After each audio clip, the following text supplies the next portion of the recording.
Bonjour et bienvenue sur le chapitre 3 du Testament d'un excentrique. For a little bit of context in English, in chapter 1 we followed a big march through Chicago, and in this march we had a lot of cheerful music and a huge crowd. It almost looked like the whole of Chicago had turned up to celebrate something really cool and exciting, which turns out to have been a funeral procession. And that was for the funeral of William J. Hipperbone, and chapter 2 was giving us a bit of context about this man who is a member of the eccentric club, but it turns out he's a really rich man, and the main eccentricity that he has is that he wanted his funeral to be celebrated like a very cheerful thing, and he also wanted 6 random people that were drawn, or whose names were drawn out of a box. He wanted those 6 random people to accompany his coffin, basically. And now we're on chapter 3. We've just arrived at the cemetery, which is called Oakswood. Also, just for the record, I hate saying the word cemetery, so I'm probably butchering it in English. I'm sorry about that. So let's see if we can make it work. Chapitre 3. Oakswoods.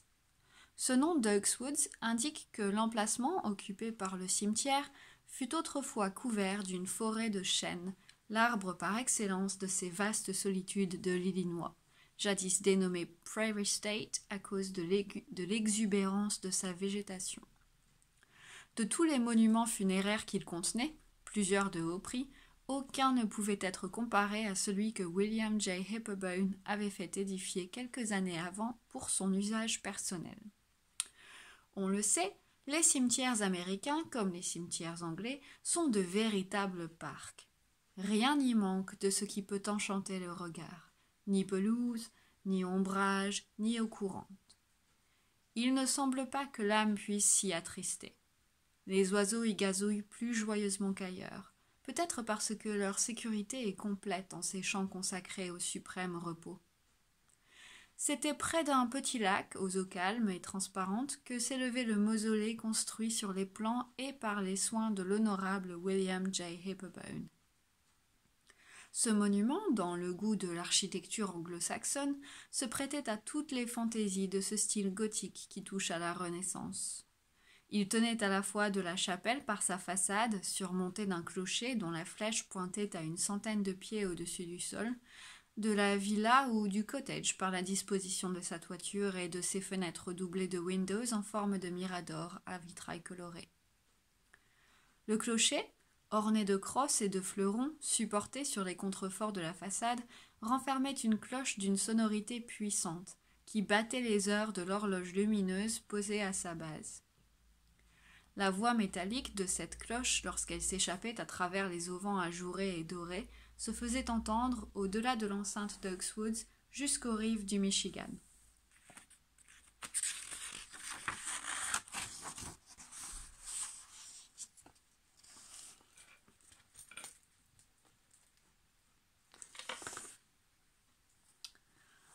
Le monument mesurait 120 pieds de longueur sur une largeur de 60 à son transept.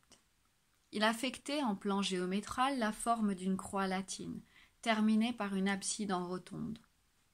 La grille qui l'entourait, beau travail de ferronnerie d'aluminium, s'appuyait de distance en distance aux colonnes des lampadaires. Au-delà se groupaient de magnifiques arbres d'une verdure persistante, entre lesquels s'encadrait le superbe mausolée. La porte de cette grille, ouverte alors, donnait accès sur une allée bordée de massifs et de corbeilles jusqu'au pied d'un perron de 5 marches de marbre blanc.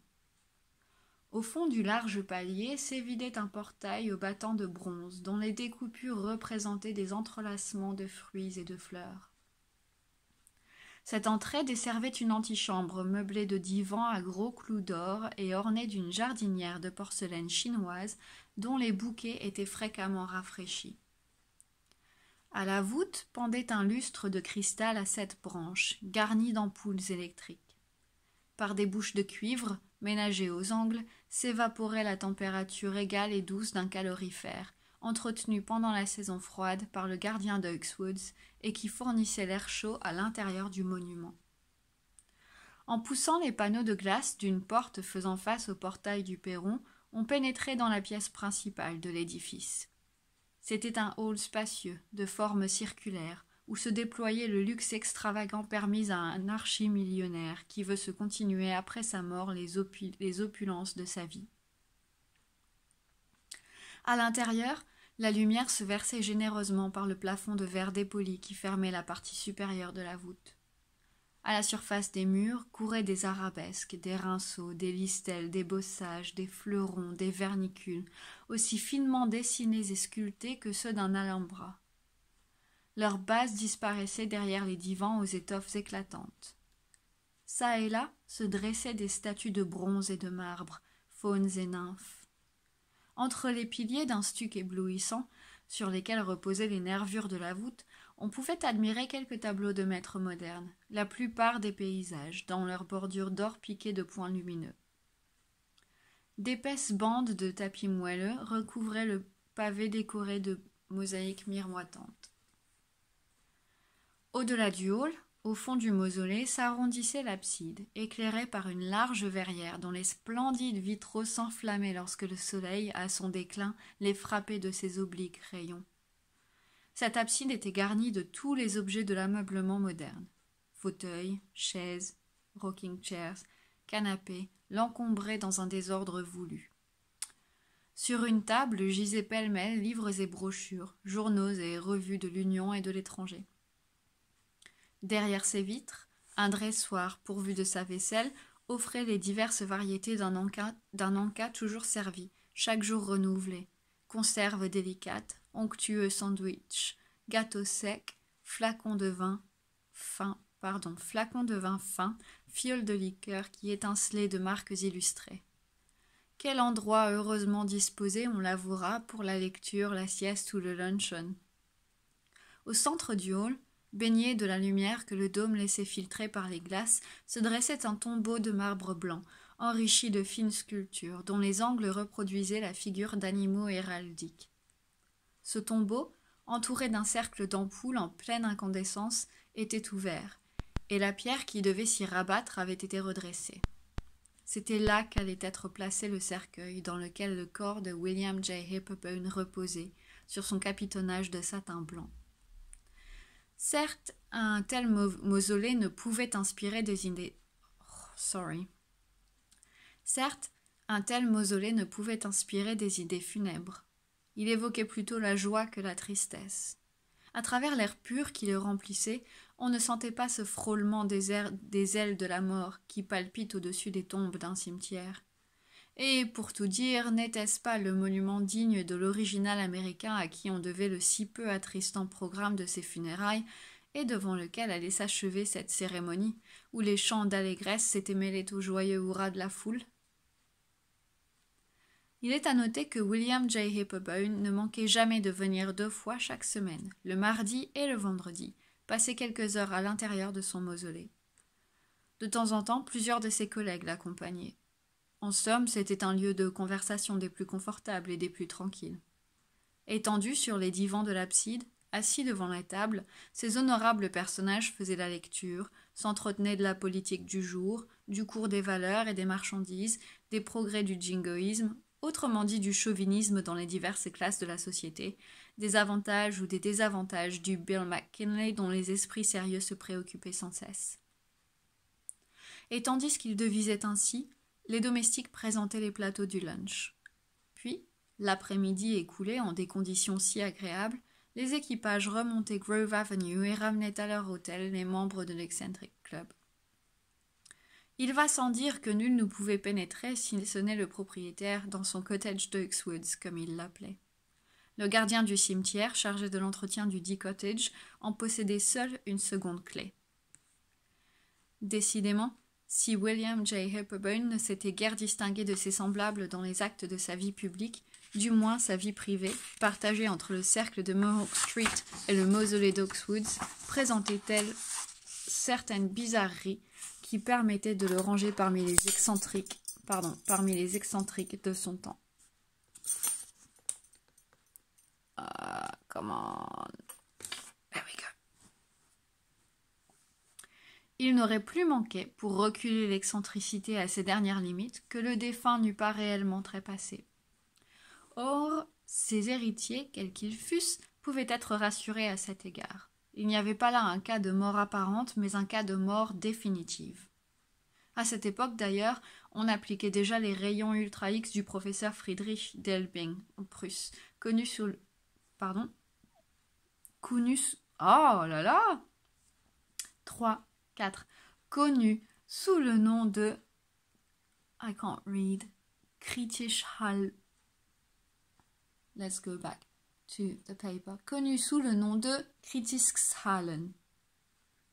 Ces rayons possèdent une force de pénétration si intense qu'ils traversent le corps humain et jouissent de cette propriété singulière de produire des images photographiques différentes suivant que le corps traversé est mort ou vivant. Or, l'épreuve avait été tentée sur William J. Hipperbone et les images obtenues ne pouvaient laisser aucun doute dans l'esprit des médecins. La défunctuosité, ce fut le mot dont ils se servirent dans leur rapport, était certaine, et ils n'auraient pas à se reprocher l'erreur d'une inhumation trop hâtive. Il était 5h45 lorsque le char franchit la porte d'Oakswoods. C'était dans la partie médiane du cimetière, à la pointe du lagon, que se dressait le monument. Le cortège, dans son ordre immuable, accru d'une foule plus bousculante que les agents avaient grand-peine à maintenir, se dirigea vers le lagon sous le couvert des grands arbres. Le char s'arrêta devant la grille, dont les candélabres jetaient les éblouissantes clartés de leurs lampes à arc au milieu des premières ombres du soir. En somme, une centaine d'assistants au plus pourraient trouver place à l'intérieur du mausolée. Si donc le programme des obsèques comportait encore quelques numéros, il faudrait qu'ils fussent exécutés à l'extérieur. Et en effet, les choses allaient se passer de la sorte. Le char arrêté, les rangs se resserrèrent, tout en respectant les 6 teneurs de guirlandes qui devaient accompagner le cercueil jusqu'à son tombeau. Il s'élevait un bruit confus de cette foule, avide de voir, avide d'entendre. Mais peu à peu, le tumulte s'apaisa, les groupes s'immobilisèrent, les murmures s'éteignirent, le silence régna autour de la grille. C'est alors que furent prononcées les paroles liturgiques par le révérend Bingham, qui avait suivi le défunt jusqu'à sa dernière demeure. L'assistance les écouta avec recueillement, et à cet instant seul, les obsèques prirent un caractère religieux. À ces paroles, dites d'une voix pénétrante qui s'entendit au loin, succéda l'exécution de la célèbre marche de Chopin, d'un effet si pénétrant dans les cérémonies de ce genre. Mais peut-être l'orchestre l'enleva-t-il d'un mouvement un peu plus vif que ne le portent les indications du maître symphoniste, mouvement qui correspondait mieux aux dispositions de l'auditoire et aussi du décédé. On était loin des sentiments dont Paris s'inspira aux funérailles de l'un des fondateurs de la République, lorsque la Marseillaise, d'une tonalité si éclatante, fut jouée en mode mineur. Après ce morceau de Chopin, le clou du programme, un des collègues de William J. Hipperbone, celui avec lequel il s'était lié d'une étroite amitié, le président George B. Higginbotham, se détacha du groupe, vint se placer devant le char, et alors, dans une brillante oraison, il retraça en termes apologétiques le curriculum vitae de son ami. À 25 ans, déjà possesseur d'une certaine fortune, William J. Hipperbone sut la faire fructifier. Et ces heureuses acquisitions de terrain dont le yard superficiel vaut actuellement ce qu'il faudrait d'or pour le couvrir, et son élévation au rang des millionnaires de la cité, autant dire les grands citoyens des États-Unis d'Amérique, et l'actionnaire avisé des puissantes compagnies des railroads de la Fédération, et le prudent spéculateur lancé dans les affaires qui rapportent de gros intérêts, et le généreux donateur toujours prêt à souscrire aux emprunts de son pays le jour où son pays eut... I was so confused because it's paid twice so close together. Let's try again. Et le généreux donateur, toujours prêt à souscrire aux emprunts de son pays, le jour où son pays eut éprouvé le besoin d'emprunter, besoin qu'il n'éprouva pas, et le distingué collègue que perdait en lui l'Eccentric Club, le membre sur lequel on comptait pour l'illustrer, l'homme qui, si son existence se fut prolongée au-delà de la cinquantaine, eût étonné l'univers. D'ailleurs, il est de ces génies qui ne se révèlent que lorsqu'ils ne sont plus.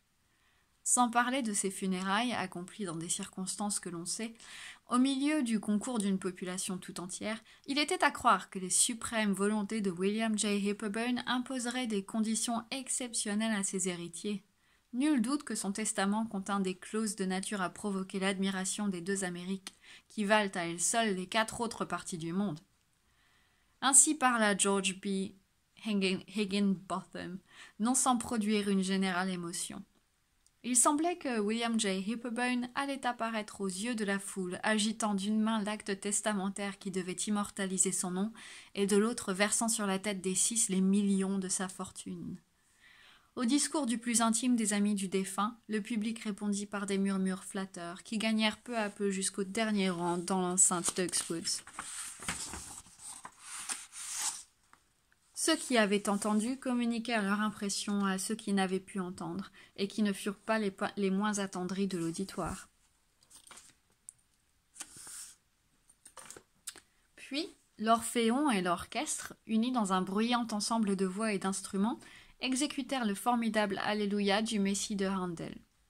La cérémonie touchait à sa fin, les numéros du programme étaient épuisés, et cependant on eût dit que le public s'attendait à quelque chose d'extraordinaire, peut-être de surnaturel. Oui, telle était la surexcitation des esprits que personne n'eût trouvé surprenante une modification soudaine aux lois de la nature, quelque figure allégorique apparaissant dans le ciel, ainsi qu'autrefois à Constantin la croix de l'Inox Signo Vinces, l'arrêt subit du soleil, comme au temps de Josué, pour éclairer cette grande manifestation pendant 1 heure encore. Enfin, un de ces effets miraculeux dont les plus farouches libres penseurs n'eussent pu nier l'authenticité. Mais cette fois, l'immutabilité des lois de la nature resta intacte, et l'univers ne fut point troublé par des phénomènes d'ordre supérieur. Le moment était venu de retirer la bière du char, de la conduire à l'intérieur du hall, de la déposer dans le tombeau. Elle devait être portée par 8 domestiques du défunt, revêtus de leur livret de gala. Ils s'approchèrent, la dégagèrent des tentures qui la recouvraient, la placèrent sur leurs épaules et se dirigèrent vers la porte de la grille. Les 6 marchaient dans l'ordre, et à la place qu'ils avaient conservée depuis le départ de l'hôtel de la Sun Street. Ceux de droite tinrent de la main gauche, ceux de gauche tinrent de la main droite les poignées d'argent du cercueil, conformément à l'invitation qui leur fut faite par le maître des cérémonies. Les membres de l'Eccentric Club, les autorités civiles et militaires, marchaient à leur suite. Puis la porte de la grille se referma, et c'est à peine si l'antichambre, le hall, l'abside du mausolée suffisaient à les contenir tous. Au dehors se massèrent les autres invités du cortège, la foule se rabattit des divers points du cimetière d'Uxwoods, et des grappes humaines se suspendirent aux branches des arbres qui entouraient le monument. En cet instant, les trompettes de la milice éclatèrent à crever les poumons qui les emplissaient de leur souffle, et l'on aurait pu se croire dans la vallée de Josaphat au début des grandes assises du jugement dernier.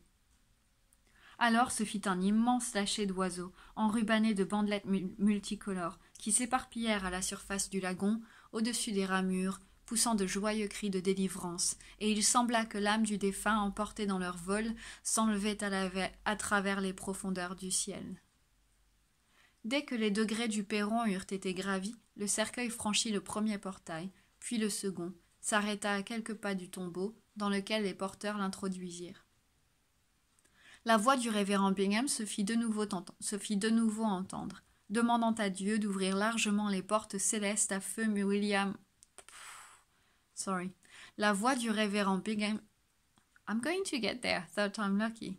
La voix du révérend Bingham se fit de nouveau entendre, demandant à Dieu d'ouvrir largement les portes célestes à feu William J. Hepburn et de lui assurer l'éternelle hospitalité du ciel. « Honneur à l'honorable Hepburn !» prononça d'une voix haute et claire le maître des cérémonies. « Honneur ! Honneur ! Honneur !» répétèrent par 3 fois les assistants.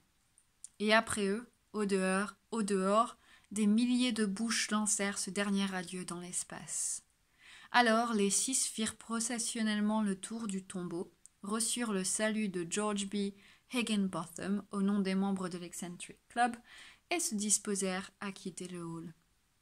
Il n'y avait plus qu'à laisser retomber la lourde plaque de marbre où seraient gravés les noms et titres du défunt. Maître Thornbrook fit quelques pas en avant, Puis, après avoir tiré de sa poche la note relative aux funérailles, il en lut les dernières lignes ainsi conçues. « Ma volonté est que mon tombeau reste ouvert pendant 12 jours encore, et que ce délai écoulé, dans la matinée du 12e jour, les 6 personnes désignées par le sort qui ont suivi mes funérailles viennent déposer leur carte de visite sur mon cercueil. Alors la pierre tombale sera mise en place et maître Thornbrook viendra le 10 jour à midi sonnant dans la salle de l'auditorium donner lecture de mon testament qui est entre ses mains. William J. Hipperbone. Décidément, c'était un original, le défunt, et qui sait si cette originalité posthume serait la dernière?